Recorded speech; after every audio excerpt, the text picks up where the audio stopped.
as a quick go back to Strata from all my Cortex stuff at the minute, it occurred to me that nobody's ever actually done just a walk around of the firewall system. So on a Pt.1 like I've got here, just a quick to sort of cover up everything that all the options that are there, give a quick explanation to stuff to help people navigate their way around for the first time.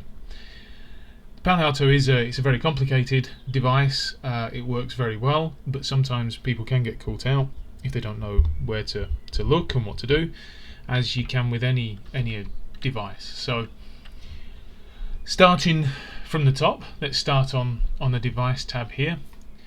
We can see the options down the side. We've got setup, and then this contains all the management settings for the box. So this is where you configure the host name, the domain, the login banner, and as you can see, if you click the little gear icon, that's what then gives you the options to change.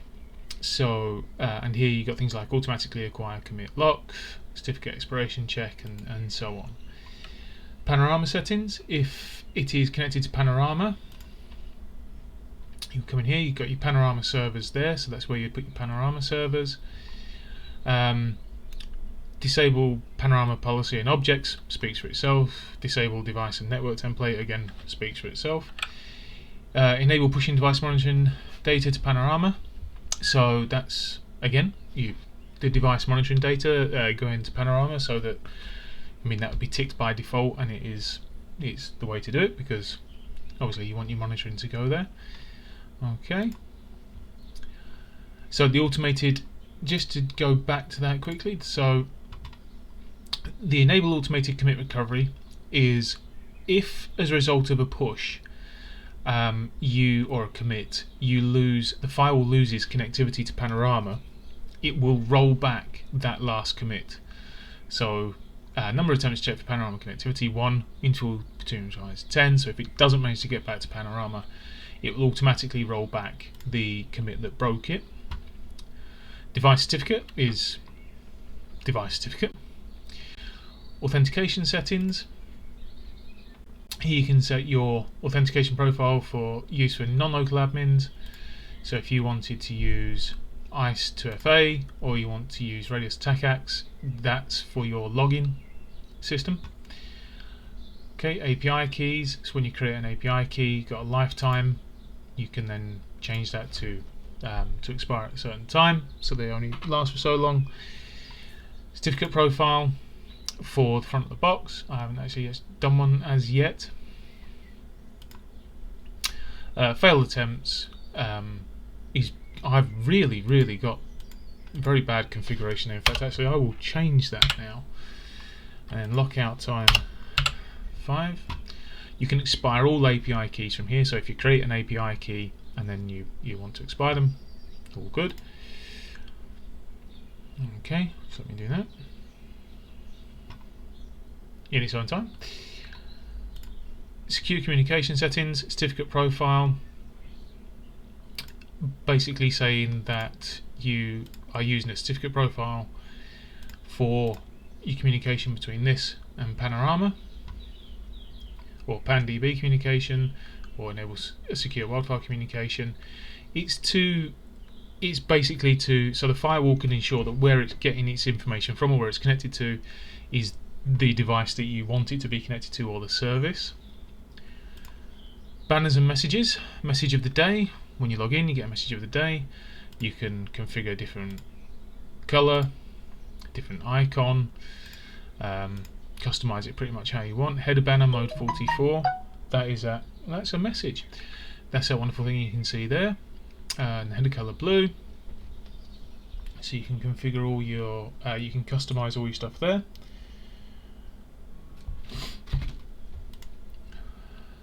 Okay, moving down again. So policy rule-based settings. Require tag on policies.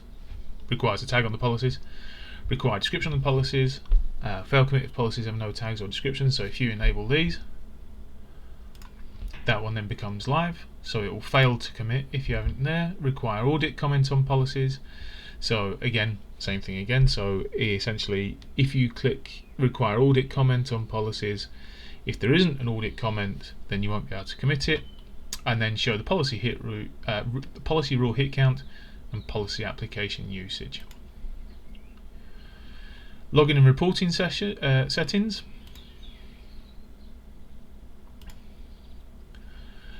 So this is where you can then carve up the amount of space you've got. You can see how much space you've got at the bottom in here. Allocated is 99.5, maximum is 358, so you've got 357. Allocated quota, how much percentage of that you want to store for each particular log. You've got retention periods, so you can completely sort of customize your whole login. Log export and reporting. Stop traffic when log DB is full. I wouldn't suggest that. Enable log on high DP load. So if you've got a really high data plane load, it can drop login. You have to enable that in certain places where you need it. Support UTF-8 for log output is fairly straightforward. Predefined reports is where you then configure the parts of the reports that you want. And log collector status is if you've got a log collector, it'll be in there. Password complexity. So obviously one of the big things about passwords is there is a dichotomy, yeah. So you have to create a password that you remember so it doesn't get locked out, but also some people's way of remembering passwords is fairly simple, and when you use things such as like a birthday or a favourite pet's name or something like that, despite the popularity of those particular choices, it can be easily guessed through social engineering and so on. So you enable it, minimum length is 8, so it won't accept anything under 8 characters. I haven't done anything else on there because nobody really else goes on this. Can't get to it from the outside. Block username inclusion, including reversed, speaks for itself. So if your username is Lawrence, like mine, you can't put Lawrence123 as a password because it won't have it, and you can't do it the other way. You can't reverse it. And then you then go on to these. These are all really self-explanatory. New password differs by characters. Okay, require password change in first logon. Okay, go to operations. So here's where you can get into the configuration management. So revert to the last saved configuration, which is, as it says, you revert to the last saved configuration. Revert to running configuration. So if you've made loads of changes on here, then you suddenly think, hang on a minute, don't think I want to do that. You can revert to the running configuration. Save name configuration snapshot. Yep. Save candidate configuration. So if you're cracking on doing stuff and then you have to leave for the day, or you want to go in for a sandwich, you can save the candidate configuration that you built. When you come back, you can load the name configuration snapshot and carry on working on it. You can export and then import. I really don't have to explain reboot device and shutdown device because that's what that is. Then you've got custom logos for your logo screen, so you can upload your own logo and your own PDF report title page. That's more again for customization, making it really nice for companies and organizations. SNMP setup, again, you got your physical location, so this is for all your SNMP traffic, yeah. The contact, v2, C and v3, SNMP community string public, because I'm so secure. That is speech itself. Anybody's ever worked in SNMP, that is one of the sets of information you get back. So services. Moving on to services is where we can look at the update server. That's already populated when you get it. Verify update server identity. It has the certificate for that, so it will make sure. DNS settings, DNS servers, DNS proxy objects, a primary, secondary, maximum FQDM refresh time 30 seconds, and then stale entry timeout 1440. If you're using a proxy server, the server port, and then if it's authenticated.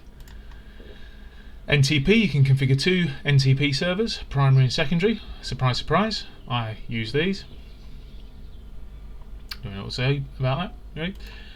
And then there's your configuration. Now, service route configuration is mentioned in another video, but you know that because of course you subscribe and everything. So by default, when it's using default, it comes out the management interface. Now, the management interface has its own CPU, and it's separated physically from the data plane. The thing with that is, when you get onto really busy boxes, you can sometimes find that you overwhelm the management plane. So for instance, if you wanted to push Panorama pushed updates, you would then push that down the interface that you want. So whichever one's closest to it. So a good example would be, let's take DNS. So DNS is something that is obviously heavily utilized. I was finding something else as well. I was finding like multiple entries for DNS lookups in the monitoring, which basically meant it made a mess of the monitoring, because it was coming out of the management interface, that was coming back on the inside zone because that's where it was, and then it was going to the outside zone. Whereas if I come straight from Ethernet 1.1, which is the outside interface, it goes straight outside, and then I just see it going that way. Again, for things like LDAP and things like this, and radius and management, you would want to put them basically on the interface that's closest to where it is, because that avoids you just replicating traffic through. IPv6 is the same but for IPv6, and you can create a destination as well. So rather than just using the service, you can create a destination that you want to push out of a particular interface, and then give the source address for it, and so on. Okay, interfaces. Speaking specifically about management interfaces, kind of speaks for itself. So when we look at the management interface, we can look at whether it's static or DHCP. Obviously you'd go for static because only an insane person would go for DHCP. The IP address, default gateway if you're going to use IPv6. Okay, so then permitted IP addresses. These are the IP addresses that are permitted to log on to the management interface. So in my particular instance, I've got the local one, and I've got XOR because I had to log on to it as well. Administrative managed service, you'd never put HTTP or Telnet, HTTPS and SSH. Network services, these are the network services that are on the management interface, so these are ones it will respond to. So if you're using the interface address as OSCP, so certificate check-in, that's what you'd put there. If you want SNMP, that's why my private and public community strings is okay. Then you've got that there, user ID syslog listener UDP, and syslog listener SSL, and those are the ones that you need for if you're watching for user ID mappings coming off of, say, a proxy server or something like that, something that the user has to authenticate to already. That will then syslog, and then you can pick that up. Okay, so telemetry. Telemetry is basically the information sharing between yourself and the rest of the Palo network. It says there, so it's join other Palo Alto networks customers in global sharing community. The more that we share, the more information and the more data there is filtered back down to everybody else. It becomes a community. It's the vast numbers of Palo Alto networks equipment that's out there and customers that are out there mean that if I see a threat here, 0-day threat, that's where the WildFire gets that ability to block a 0-day threat within 5 minutes. So the application reports, not so fussed about. Threat prevention data, yes. Threat prevention packet captures, could argue yes or no. Passive DNS monitoring. So these are all acting as sensors for the WildFire. So when you get a WildFire subscription, or if you're prepared to wait 24 hours for the updates, you can get it for free. This is part of where that, I mean, it's a tiny part, but this is part of where that information comes from. Content ID is, as it suggests, it's about the Content ID engine.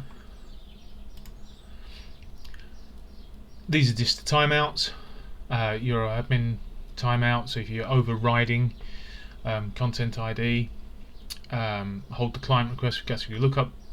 Whether would you do that? I don't know, because you tend to that would tend to slow things down, and you get shouted at by customers. This then regarding the allow forwarding of decrypted content, allow HTTP partial response, all the options around the forwarding and the responding to content ID as it goes through the box. URL admin override, so you can set the override there. Location, service profile, so this will be if you've got a URL that is configured as you can override it, so it's part of the block list, but it's got an override, not just a block. Then this will give you the service profile and the password to do it. So you then go to a page, you'll be redirected to a page. In this particular instance, it comes up in the middle, and then you put in your password, and then you can override it. Real-time signature lookup, DNS signature lookups, X-forwarded for headers, for header in user ID. These are you can switch them on or off. Use X-forwarded for header in user ID is it honours the X-forwarded for header, and then strip is it strips it off. HTTP2 settings, HTTP connection login, yes or no, and then content ID features, manage data protection, set password, confirm the password, and then you've got the container pages, the application PDF, text, HTML, plain text. That's your container pages for your content ID. Okay, in WildFire, this is what we was talking about previously. So this is where you set up what is sent to WildFire and what information is contained within. WildFire public cloud, that's populated by default because that's the address. If you need to use proxy settings for it, you can use proxy settings for it. And then that goes back to the proxy that we set before or didn't set before. The file size limits, so these are, again, you've got to look at when you're doing this in real time, so you want to try and limit what you're going to be sending up and how quickly it is to what you really need to, because if you go too far, and so out of the box this is what it's set as. So your executables size limit 16 default megabytes, APKs, PDFs, and then report benign files and report greyware files. By default it's ticked as report benign files. I'd be tempted to remove that, but I'm not going to now, so you decide. And then the session information settings. So this is what session information it sends along with that report. Session settings, and this gets down to the good old sort of networking and session timeouts and TCP, and it is really sort of it is really just intuitive. Is exactly what it is. Anybody who set up a network at any point will know what's in here. So this is where you'd go, for instance, for rematch your sessions.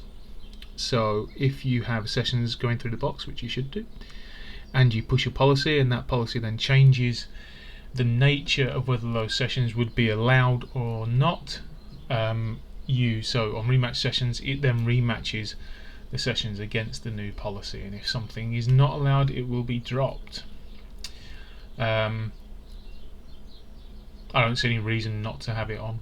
It's a bit of a pain if somebody's connection drops, but there's a reason why you've blocked it, yeah? Packet buffer detection, multicast route setup, buffering, it's all I mean, stuff like that is something I personally have never touched, never had to. A lot of that will be a lot about will be kind of like a specialist thing, use cases, and you looking into for needing to change the buffer size. Enable jumbo frame. To enable jumbo frames, just say if you enable jumbo frame, you do need to restart the box. Session timeouts, discard TCP, discard UDP, TCP handshake, half closed. So when it closes the half closed ones, time wait, how long it will keep a time wait up, and so on. All pretty much standard stuff, really. So yeah, certificate revocation check-in, that's what we were talking about before. So you can enable it to use OSCP to check certificate status, UCRL, and then that sort of covers the received timeout.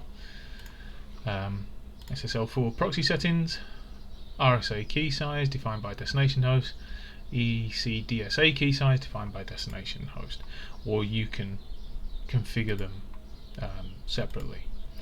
So you would have potentially a stronger encryption on your side than you did on the other.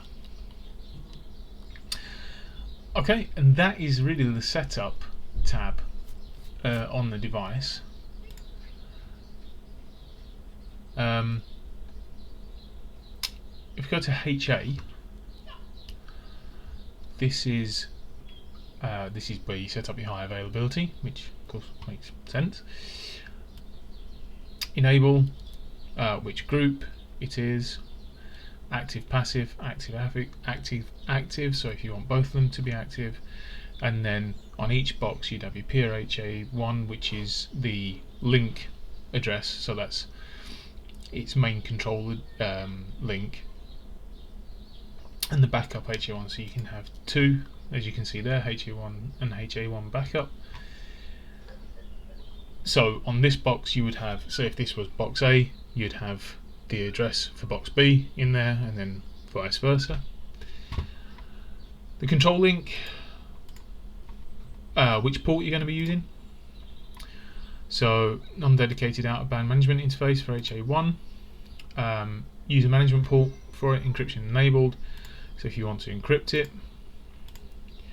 And then your backup link is just in case that one goes down, so you don't end up with it bouncing all over the place.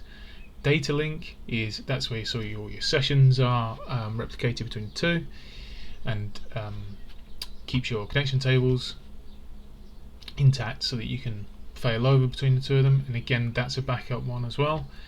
And then if you go to active, you then have another one which is HA3. So link monitoring enabled. Yep, good idea.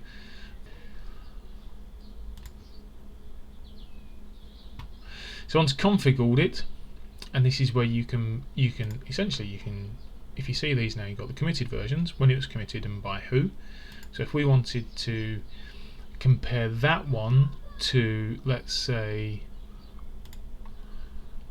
this one, lines of context 20, we can get the box to then show us the difference between this one that was committed and then this one that was committed. And you can see there, I enabled, in this particular instance, I'd enabled multi-factor authentication. And that then goes back to all the ones that have been committed and saved. Password profiles, to make your own password profiles. So you can attach a password profile to a specific user or user role, or authentication profile, so that the people within that then have to abide by these password profiles. Administrators, these administrators, local administrators for the box. Admin roles, so you create an admin role, and this is where you bind your administrator to this. So let's say we had an administrator that was just a read only, they would have all that, but then you would start to take out manage customer reports, so they wouldn't need objects, because they're not going to look at the objects, they're just going to look at the reports. So you do that, and then those tabs will disappear when they come to log in, they won't have those tabs, and then you attach the admin role profile to your administrator. Authentication profile, so this is how you're going to authenticate users. These are local groups, which are in the local user database down there, or in this particular instance, we've got Cisco ICE. Now, if you're going to use these, like an external one, you need to allow all, otherwise you'll end up with just these, or just whoever you select being allowed to use that authentication profile. And again, that's fairly easy to work out. It's username modifier, so it's how you're going to pick it. User domain, user input, user domain, which way around you want to create it. User domain, and then you've got your different types. So you've got local database, which again is that one, radius, LDAP, Active Directory, TACAX Plus, SAML and Kerberos. Single sign-on, Kerberos Realm, Kerberos Key Tab. I'm not going to claim I know that much about it because I don't. Enabling additional authentication factors, so you can add additional authentication for two-factor. In this particular instance, if I click on that, the one it gives them the option for is Duo. Then advanced is the allow list, and this is your users. And again, in order to be able to use it, you have to really select all if you're going to use external, or if you just want to use a group, then you use a group, and if you want to use a particular user, then you use a particular user. Account lockout speaks for itself. Failed attempts 0 to 10, and then how long that's going to be locked out for once they've failed.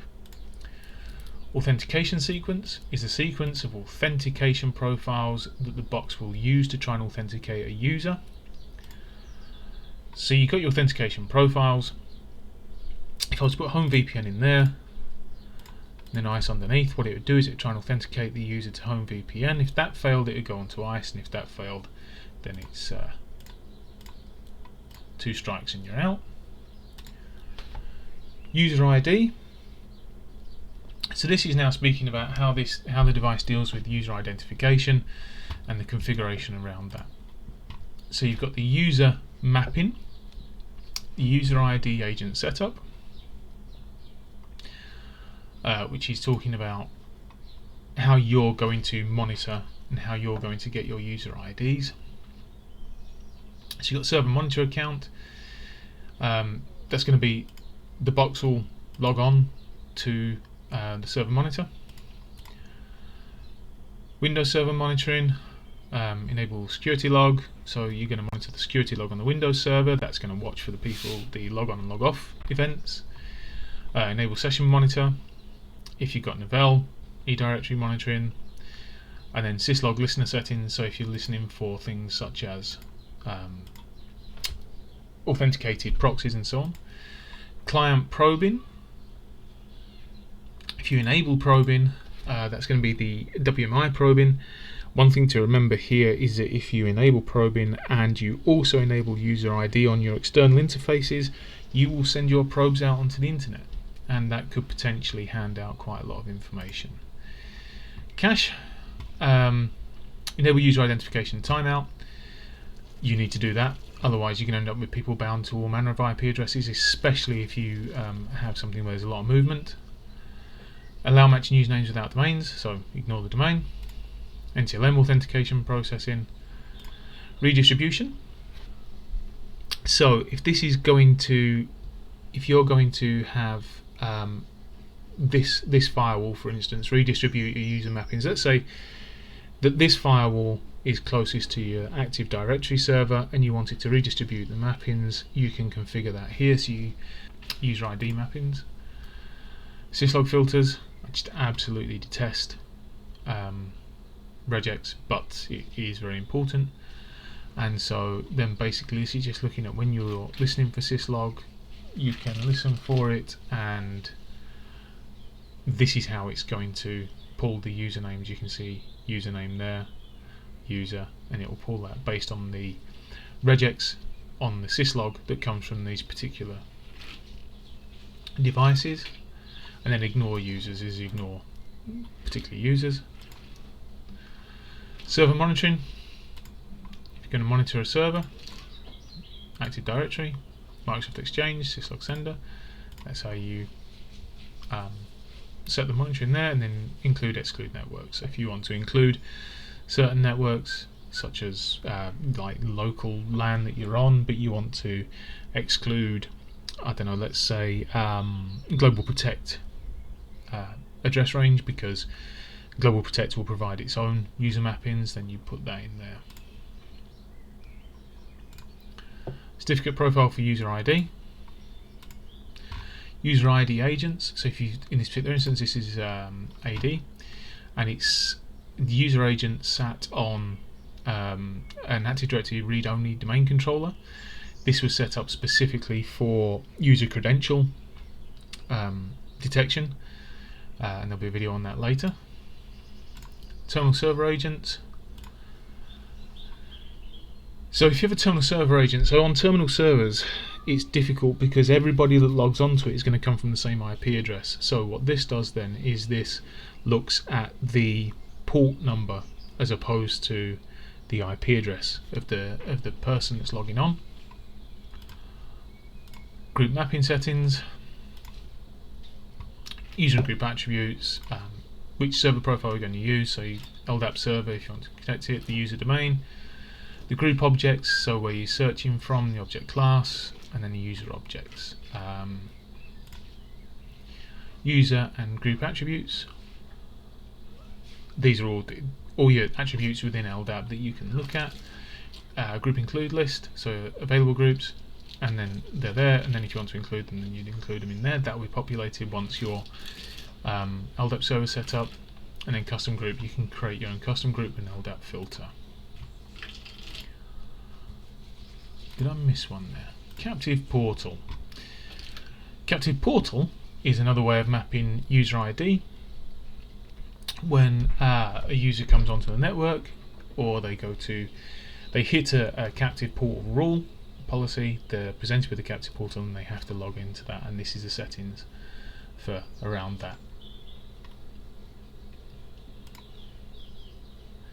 Okay, so VM information sources, you can see this one's gone off because my ESXi has gone offline.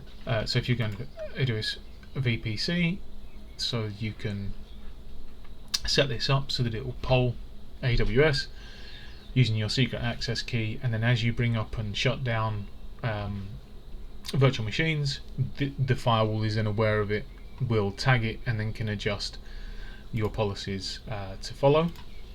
It's very good.